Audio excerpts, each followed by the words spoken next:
So team, thanks for joining me today. Team CEOs, and we know this panel is first-time CEOs, all of you with really interesting backgrounds coming from some big hits. Joe, before where you were at Oris and Corindus.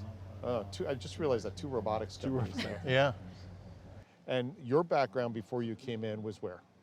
Well, I've spent about 18 years with startups, so Yep. just in the startup scene. So you just stepped into your first startup now as a CEO. That's right. Yeah, yeah. So what was it like? What was it like when you're like, we're going to hire you as the CEO? Did you sit in the car and put your hand on the steering wheel and stare out the window and go, yeah, oh crap? Yeah, actually those are the words I spoke to myself initially and then out loud. I know. Right? Yeah, so it was one of those moments where, you know, I knew I wanted to lead the company, but then when I officially became the CEO, I was like, oh my God, wait, you chose me, okay. Then I had to collect myself and I'm like, okay, I gotta do it, just gotta run with it. You know, they chose me, so, you know, gotta lead the team. Mm-hmm. And who was the first person you told? My husband. Okay. Yeah, my husband. Did he know what he was in for? Well, you know, thankfully, he's a little broken in the fact that I had worked with startups, you know, all of my professional life. He's the kind of the sane one with the very stable job with excellent benefits, you know, really good. There's one time, however, he said, you know, maybe I should go into startups. I said, no, you stay right there where you are. I'll be the one that, you know, kind of ventures off into the little unknown. But, you know, I told him first, and he's like, I'm proud of you. You know, good for you. He's like, you know, this is something that you wanted to do. You didn't know that you wanted to do it until now. Mm-hmm. And Joe, you came from some big machines. You Bard, well, actually first military, and thanks for your service. And Boston Scientific, Bard, a couple of startups, and then Oris was the first like true successful startup, and that was a whirlwind back in 2015 to 2017. And then 17, I was invited to join the board of Potrero Medical, and then 7 months into it, the board asked me to come on as the CEO. Yeah, and that's an intimidating board too. So on that board is Jay. Before that, it was Carter and Alan Chesler and Dan Burnett at the time, and a guy named George Rapier. And I came in 2017 and invited Fred to come in, look at the technology, and he agreed that this is where the future is going. It's sensors that are inside the body that are feeding information to the clinicians outside. And so he joined the board, and that's where the trajectory just took off. We had Jay join, and now it's it was a very strong board. Now it's an incredibly strong board with what we have. And I want to come back to the importance of boards and first-time CEOs as well. And my friend, so Corindus, Boston Sci, and then now CEO of your own role. And we've chatted a lot over the years, you and I, and you were waiting. You had been offered many, many roles to lead organizations, so why now?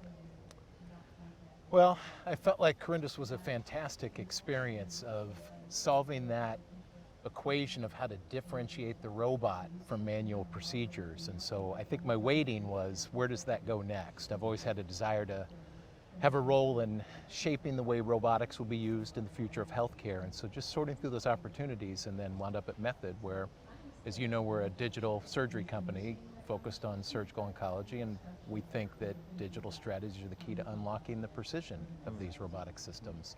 So I'm excited with what we're doing, and I think we've learned a ton from the Corindus experience that will help us on the path forward. When you got the head nod for the CEO role, and again, you had options. You and I worked together quite a bit over the years and looked at a number of things, but Method was one that you said, yeah, this is it.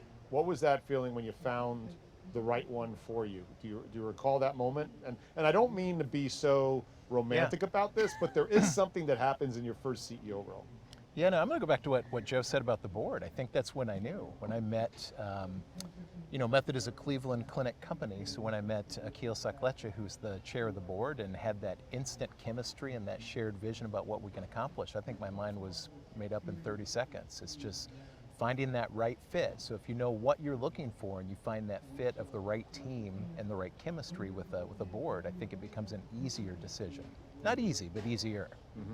And Joe, so you have you use the word Fred because it is iconic, it's like Cher, but Fred Mull, who is sort of, you could argue, is the godfather of robotics in the medtech industry, right? Jay Watkins, right? So how important is that board for a first-time CEO? And can they be empowering, or could they be intimidating, or both on the same side of the coin? Yes.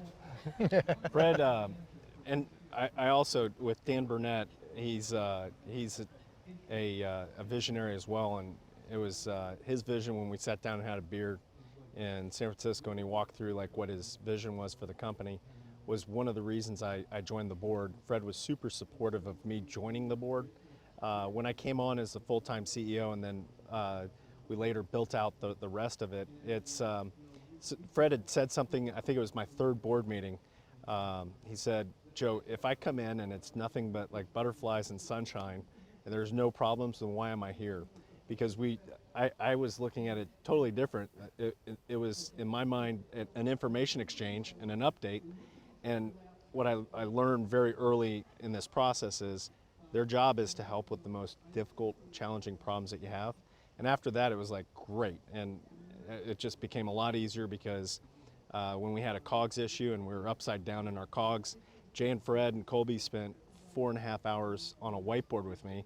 You know how valuable their time is, mapping out every possible solution. And we were able to get our COGS under control very early, earlier than most startups. When I had questions on clinical or the innovation side, I talked to Dan Burnett because he's an incredible thinker from a creativity standpoint. Andrew Offer from a finance and just the other areas where I'd just have questions. So I think the leaning on the board at the right time for the right reasons is always helpful. Alan Chesler, every time we raised money, he would always bring in the introductions along with Fred and everyone else. But I learned early that I have to lean on the board to help me solve some of these problems, because otherwise I'm doing it in a vacuum with what I know, and they've forgotten more than I'll ever know. Like a Fred Mull or a Jay Watkins, they've seen every scenario. Like one time I brought a problem to Jay, and he's like, oh, it's this thing. And he's like, and he knew it right off the bat. So what didn't you know as a CEO in your first 90 days that you wish you did? I knew that I had to have thick skin, but I didn't know how thick it really had to be as a first-time CEO, especially one that is, raising a seed round during the pandemic, targeting an indication that not many people know about, right? So I've gotten so many no's from so many investors, and I've been told by investors, oh, you've got stars in your eyes. Oh, this is not going to make it. And it was hard to take, because it was during the time when the world was upside down. I had two small children at home, and that thick skin had to be really thick, because I'm the CEO. I had to maintain composure, make sure that we're still focusing on our goal to close that round and proceed with our clinicals, that sort of thing. So I knew it was going to be a really tough job, but I wish I kind of prepped myself even more back then. I wrote an article recently about CEOs, and we talked about, for you, Doug, and the rest of the panel, there was this curve. I saw your curve. The curve, and it was a curve that ran cortisol stress, cortisol dump on the Y side of the axis, and on the X was hierarchy. And so when you start with the CEO and the stress factor is the highest, and then when you drop it down, then you start to go into your VP people, and maybe even your COO and CTO and CFO. And then as you come back up and you get down to the hourly worker, the stress level goes back up. Now their stress may or may not be from the workplace. It may be life, make enough money, right? Am I staying current with skill sets, relevancy, etc. But that CEO slot, did you feel different stress from the C level you were at, and you were EVP level at Oris? Director level, right? So how's that stress differentiate today, Doug? I think it's different when you're in a larger company. You have the benefit of an established team that acts like a network of advisors. And for the first time, I think for all of us, we probably found ourselves alone at the top. And and that creates a lot of stress. And so for me, it was really falling back to how you got there in the first place. So I've practiced this rule for years on discipline without formalism. So the first thing that probably came into my mind, like Annalisa said, is a little bit of a panic. And then I thought, oh, I need a roadmap. And so I went about doing what I've done of thinking about the end game and mapping back to what we need to do today to kind of mitigate that stress. But it doesn't make it go away completely. And it definitely is it can be a lonely position, like trying to figure out the right thing to do for the right purpose. You have lots of stakeholders, lots of inputs. And so I agree the stress is really high. And I think all you can do is give it your best shot on how you've been successful in the past and lean on those strategies of who make you who you are. And how do you not personalize that stress though? How do you not bring it home? How do you not have a bad day and then, have to rewalk maybe your words when you had with somebody? So Joe? It happens. Like it happened before I was a CEO sometimes. Like there's good stress and there's bad stress, and there's pressure, and the way I look at this is we've had 4 or 5 what should have been company ending events, and they should have been.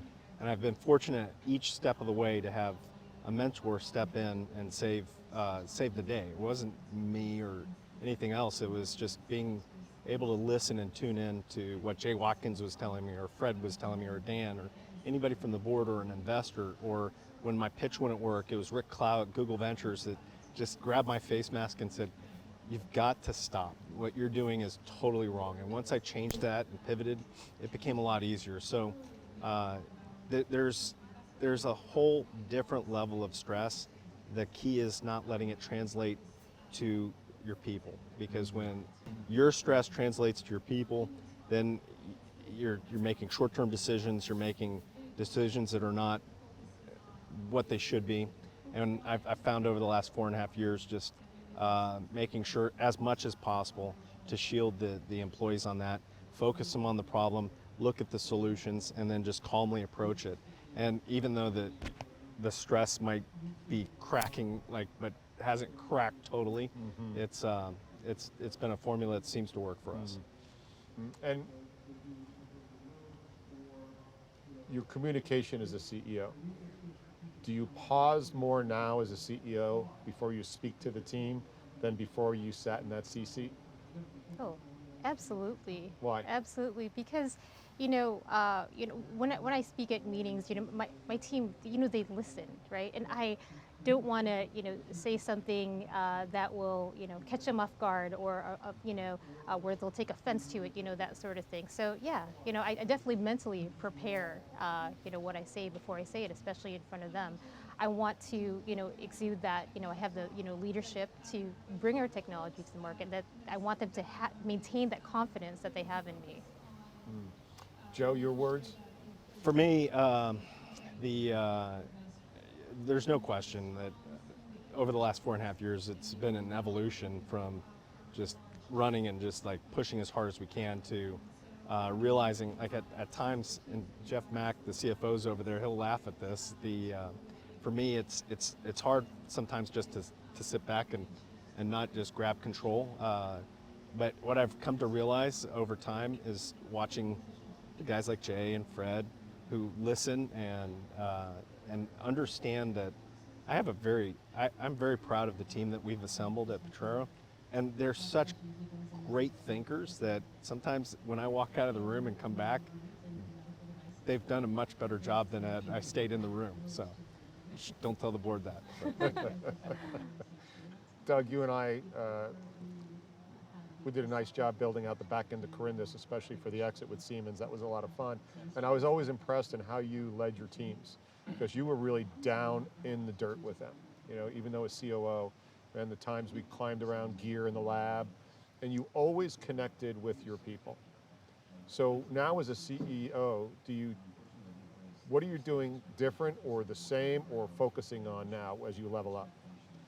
It has been a little different, and I'm glad you noticed that, because I think we figured out an operating rhythm between executive leadership and engineers at Corindus that allowed us to have that open exchange.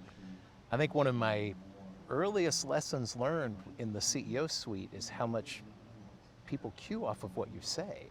And so it's great that you're so thoughtful about speaking. I learned the hard way.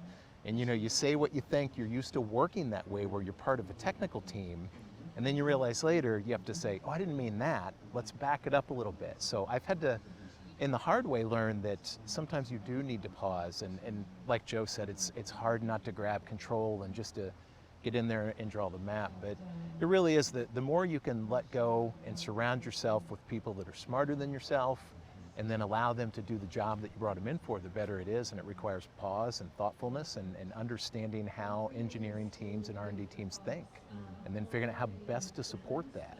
At Corindus, it was one way. In the CEO job with 4 of us now, at a seed level startup, it's very different.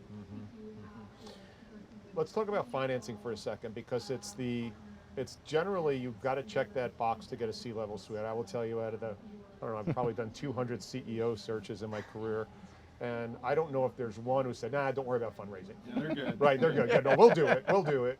And then, you get the finalists, and the slate's got 3 people who don't have financing, but they don't have financing. I'm like, but wait a second. So, financing, who here had an upset stomach when you pitched your first deck to the first VCs raising money? How did that feel, Joe?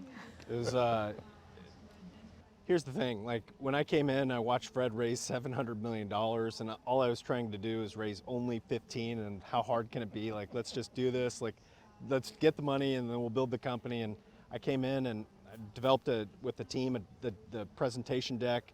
I went to Sand Hill, I met with the first investor, and I told them exactly what I wanted to tell them. And they just sat there and watched me, and they were just okay. And then I was they were trying to give me feedback. There were a couple people as a syndicate. It was one of the most painful, humbling experiences.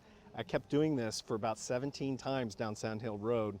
I finally go to Google Ventures, and it was a favor to the guy's dad who runs Google Ventures. He called him and said, son, I need you to do me a favor and listen to Joe's pitch. I went in there, and he wouldn't make eye contact. We're sitting at a round table like this, and I'm pitching. I'm trying to lean over to get his eye contact, and he just stared at my presentation. When I was done, he looked at me and he goes, are you done? I said, I'm done. And he goes, go to slide 1. And he proceeded to just totally undress the entire presentation, to the point where I went to the car and I just sat in the front seat for 10 minutes just thinking well, what am I doing? This is horrible.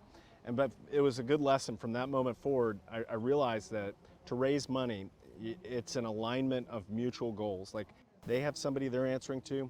They have a very important thesis. They have LPs that they have to deliver for. And if it's a no, it might not be a forever no. It might be just right now.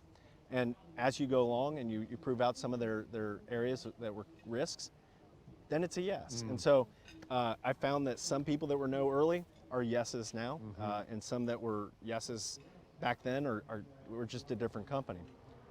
And it got to the point where it was 3 weeks before Christmas in 2017, and we had 2 weeks before Christmas, and we had 3 weeks of cash in the bank.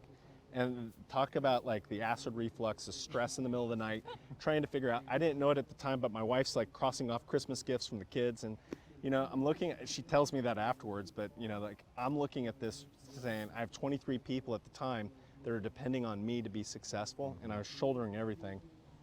And all of a sudden, like a Christmas miracle, we had our first funding, and then the rest was history. But it took that, just you can't stop. You just have to keep going, and you have to listen and pivot, and just understand that every single investor is accountable to somebody. Yeah, yeah. It's funny. My first VCs were American Express, Visa, and MasterCard. Yeah. Same thing, right? When we started the firm in '92, it was just leveraged it all up against that. Right. Yeah, and raising money. So you're in seed round right now, right? Seed round, yeah. This is like a preview into my future. This is brilliant, brilliant insight, because I'm living that stress now, learning those conversations and that dialogue. And I think that's very insightful advice. That everybody's got goals, finding that mutual alignment of goals, and having a dialogue-based conversation about what you're both trying to accomplish it's great advice. But yeah, the nerves are still real for me. Yeah, they are. Yeah. I'm sure. Yeah. And fundraising? Yeah, so I mean, fundraising, like I said, for my seed round was very tough. But to answer your question on the butterflies, my meeting with the first VC that I had didn't go well. He pretty much said no on the spot. Did I stop? No. Like, I went back to him again. He said no again. I'm like, I'm still not gonna stop. And then on the third time, he's like, okay. So he said no to me twice, but I couldn't give up. It was one of those moments where, you know, I had the pressure like my colleagues here, where it's like, I have a team of 10 people. They rely on me for their rent, for, you know, their preschool fees. I had to keep going. So, you know, it's that thick skin, that persistence, that sort of thing. So when I went back to my VC in Florida, you know, I said, well, you know, thanks for the feedback. This is what I did. You know, I moved things around. You know, I made the changes. What do you think? He's like, all right. And then he's like, tell you what, he's like, you know who else would be into this? This other guy over here. This, and then it just started happening. This effect. So, you know, it's the persistence and the thick skin, especially during the seed round.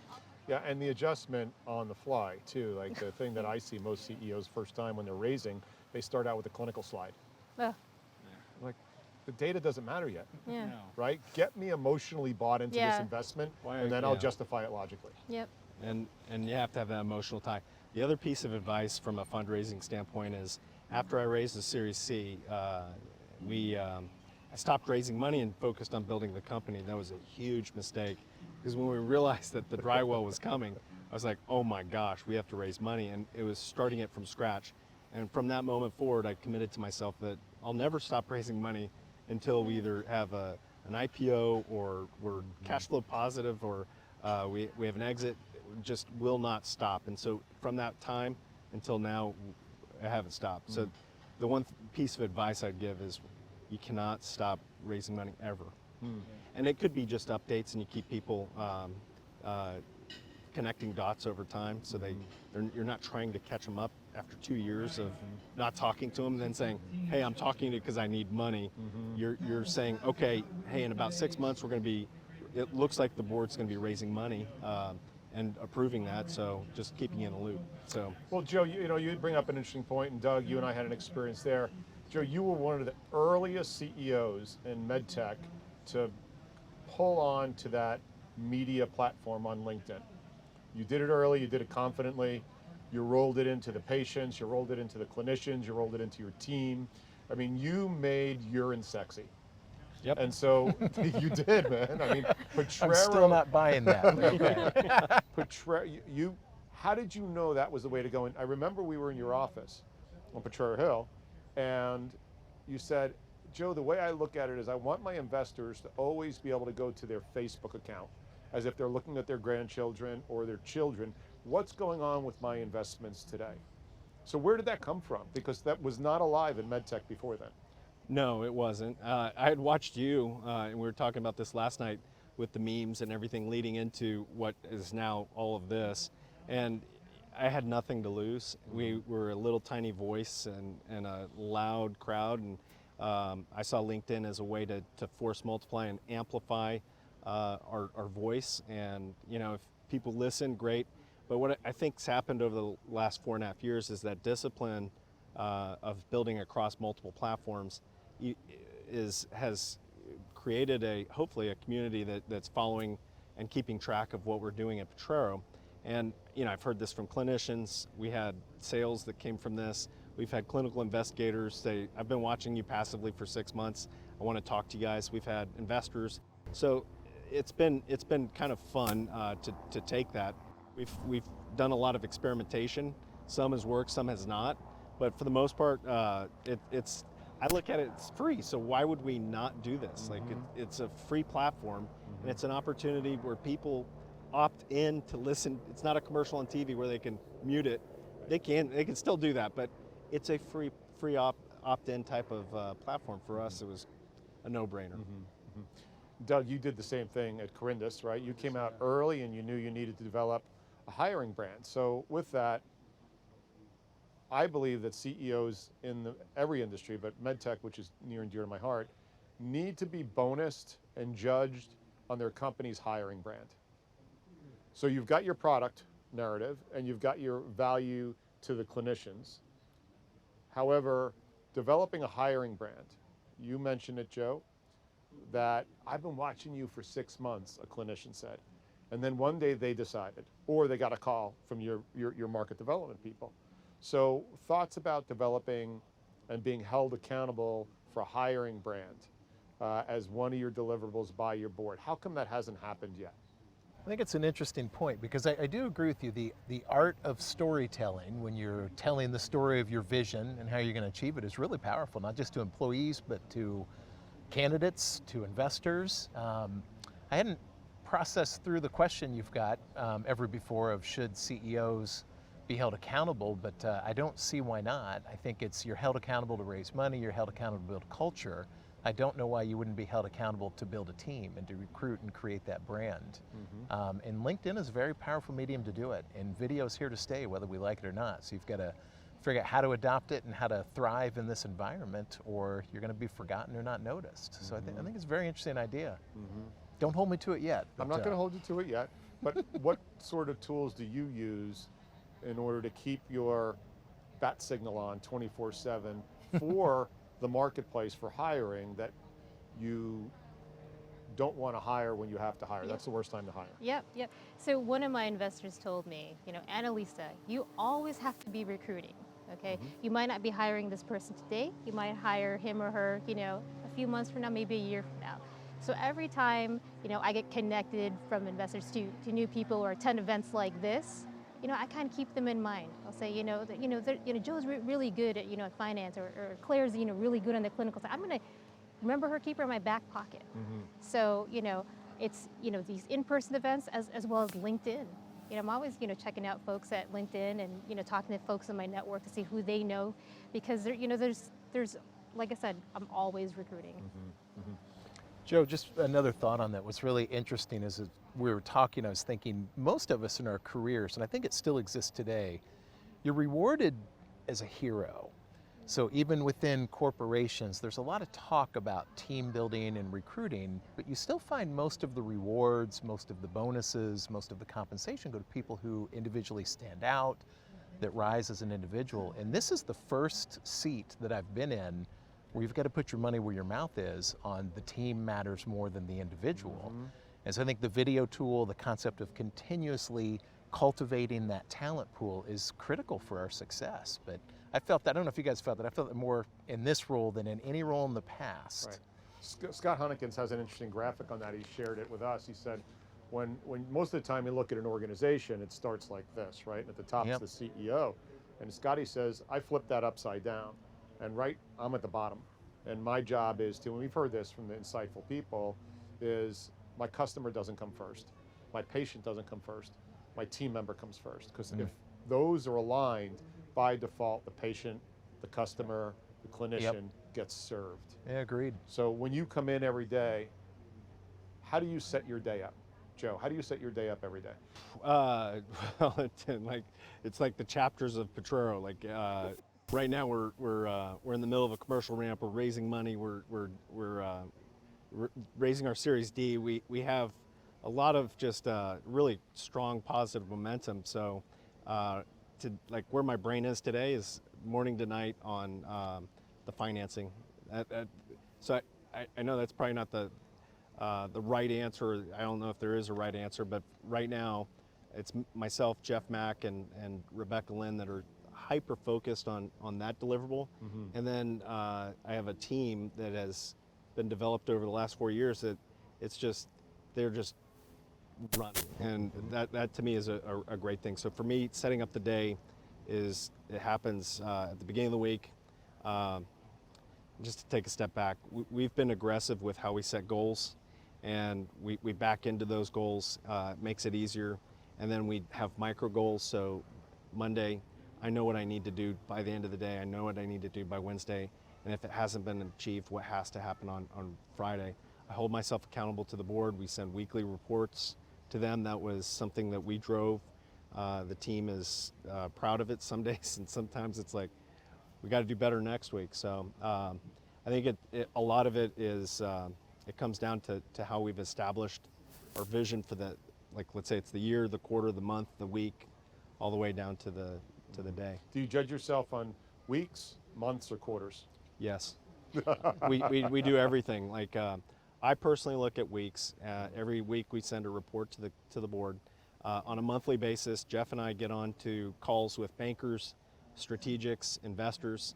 We're looking for them to be investors, and we tell them every single month what we said we'd do, what we did, what we're going to do every single month, and they write it down. And for me, I love it because it holds us accountable. Jeff keeps good notes, and he's like, Joe, you didn't do this, so you better tell him. You know, for me, I love that because it keeps us very, very sharp and always driving forward. Yeah. So last question for each of you.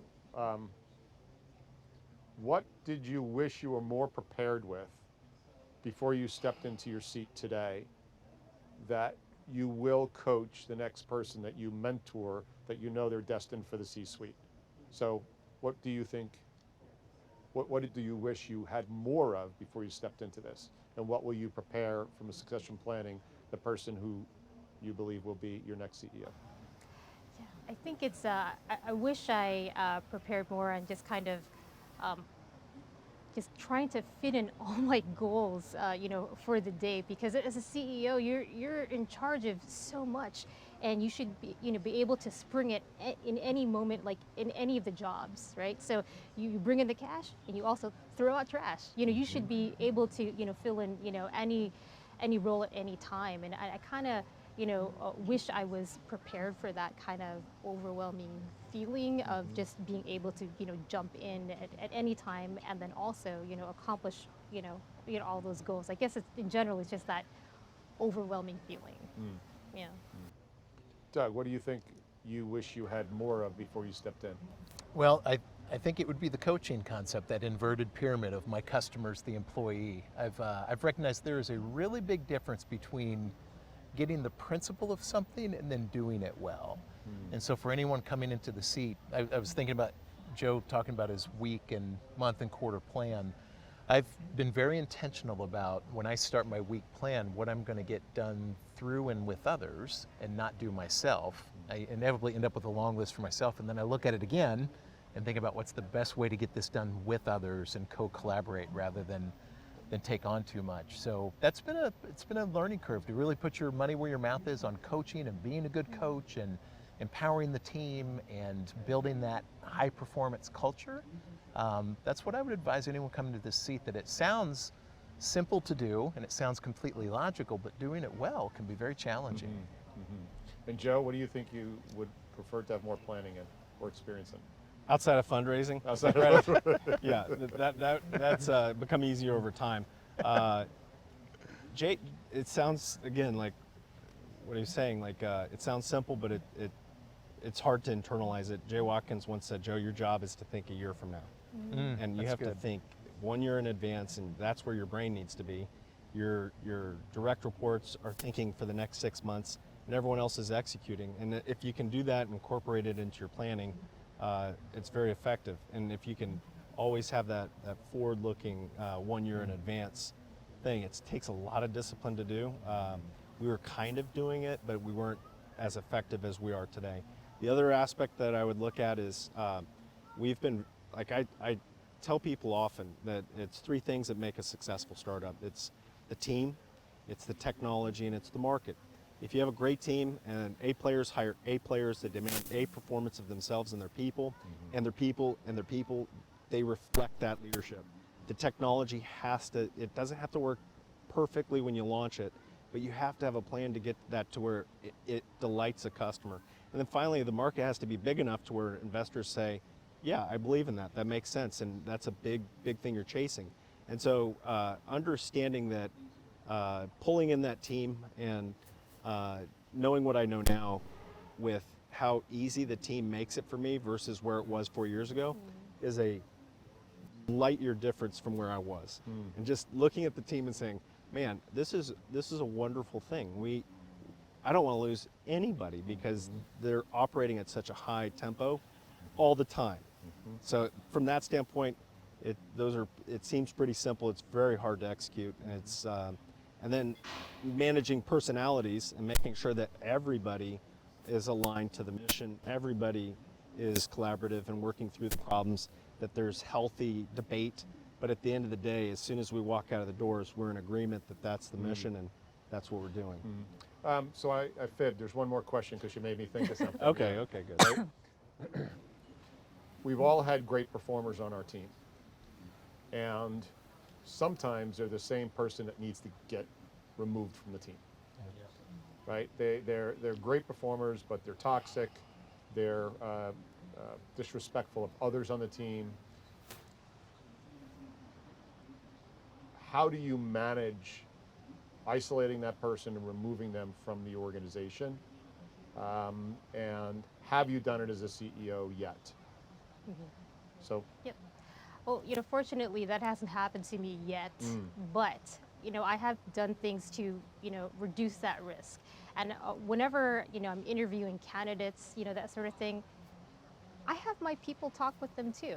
It's not just me and maybe one other manager. I have, a number of, folks on my team, chat with this candidate because, I don't have a huge team. Right now we have 12 employees, that sort of thing. It's not huge. So when you bring in someone new, that person can just change things if their personality does not match and blend with the rest of ours. So, team harmony is really important to me because with such a small team, we have really lofty goals. We got to get along. So, that's my risk mitigating step is like, I try not not let those people in. Yeah, I like contrarian people in my organization as long as they're not contrarian for the sake of contrarian. Yeah. Right. Right. So you can attack ideas, not people. So Joe, I know you've with the D round coming up potentially, you've cycled through functions and people as you should have from an early round to now a late round, a revenue round. So what's your guidance to first-time CEOs who have to pull the trigger on a big performer who just is not moving the organization forward? Shoot, that's a big question. As I was thinking through like your question, I think that I take accountability for any time that there's been massive friction. I honestly do because I've put people in positions where the vision wasn't clear or the objective wasn't clear, and they're just driving to get this done, and I'm putting them on insane deadlines. And what would have helped and what we've now shifted to is more of a consistent planning process throughout the year to make sure that it's not a one-time static thing and it's like, all right, now hit your goals. It's quarterly and sometimes even monthly, depending on what the objective is. So I take full responsibility for those friction moments in the history of Petro. There have been some friction where it was unnecessary, and it's never an easy conversation to coach somebody.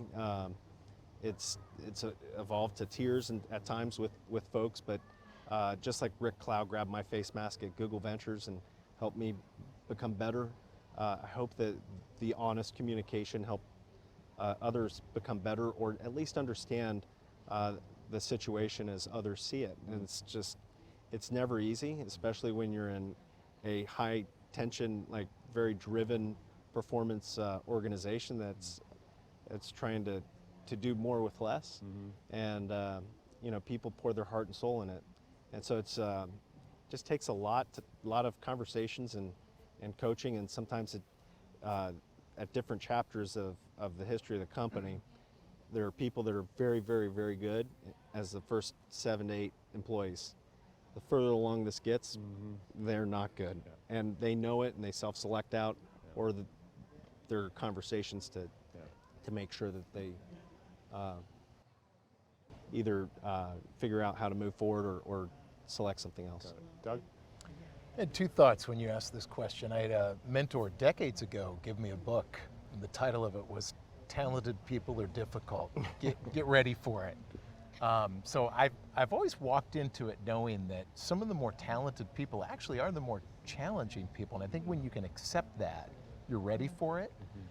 And then I heard Marcus Buckingham give a speech years ago, and I completely agree with him that you cannot change someone's personality. If there's an aggressive kid on the playground when they're 6, all you can do is channel that energy, and they're either going to grow up to be a jerk or they're going to grow up to be a great salesperson.